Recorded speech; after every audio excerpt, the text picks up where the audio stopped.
Why do you choose being a doctor?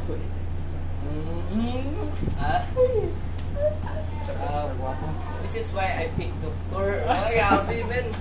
To help people to cure the disease.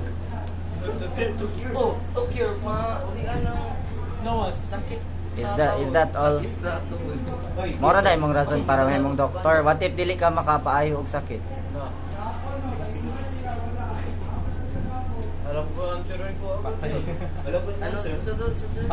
What if dili ka makapaayo og sakit kay yung to cure diseases raman? Iwasan. Sila nabiya to sila. Sila nabiya to ako. Unsa? Walang impossible, oy. Anong klaseng doktor? Selfish? Mao jud. Sige na. But, ay, sa to, kung dili ma-cure ilang disease, sir, Sorry. Ito, kumatsyon na lang ito. Hindi mo mahuligan.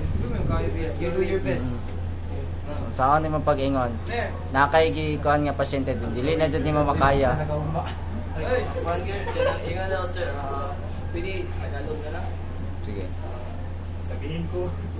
Isa lang. Sir, sudan, ingon, no?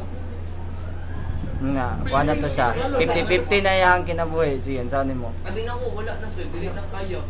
O sige, dili na jud kaya. O sige, sumamatay na jud ang pasyente. Hindi na makakaya. What itong mama? Example ako mama. Akong papa. Ako, boy, mo, takot ko sa'yo. Papa ko. Huwag na. Man, expect ko pa lang. Ingon ako dili na makaya sa tambal, sakit. May second opinion sir.